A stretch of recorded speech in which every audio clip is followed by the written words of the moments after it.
One of the best things about vinyl may have been something musicians hated about it. There wasn't enough room. And I think that limitation sometimes made albums better. Hey, everybody, and welcome back to Dave's Side One. I'm Dave, your host over here at Art of Listening Records, where every record has a story and every story starts on Side One. We are on to musical argument number 5 this week, and using Kiss's album Dressed to Kill as the framework, today I'm going to argue that more music does not automatically mean more album. 35 minutes is better than 70 sometimes, but not always. Sometimes knowing when to stop is one of the most important creative decisions an artist can make.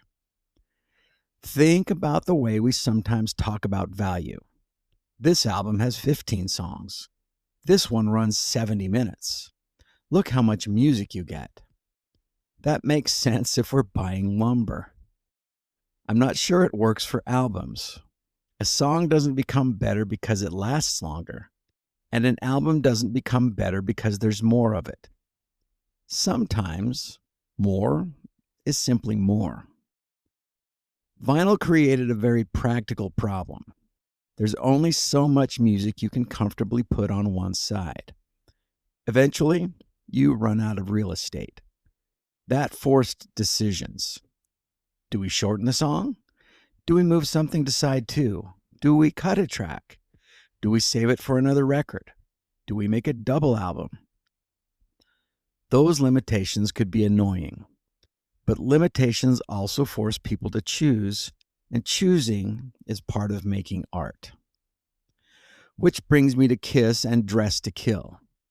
This album does not waste much time. Look at side 1. Room Service, Two-Timer, Ladies in Waiting, Getaway, Rock Bottom. Then on side 2, Come On and Love Me, Anything for My Baby, She, Love Her All I Can, and arguably the best album closer in history, Rock and Roll All Night. 10 songs, compact, direct, and then it's over. The album doesn't seem worried about whether we feel we got enough minutes. It gives us the record and leaves. Here's the part we sometimes forget. Creating an album isn't only deciding what goes in, it's deciding what stays out. Every extra song changes the record. It changes the pace. It changes the running time. It changes where the strong moments land. It changes how quickly we return to the beginning. And sometimes a perfectly decent song can make an album worse simply because the album didn't need it. That doesn't mean the song is bad. It means the edit matters. There's another advantage to a compact album. When it ends, you probably want to play it again. A shorter record can create appetite instead of exhaustion. You finish side 2 and suddenly side 1 sounds pretty inviting again. That matters. I'd rather finish a record wanting one more song than spend the last 15 minutes wondering when it's going to end.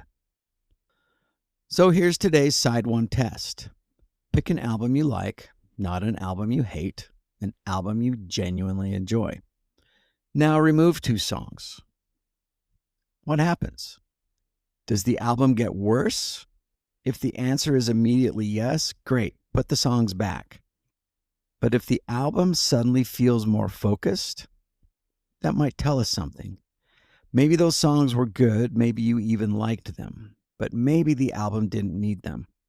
That's today's side 1 test.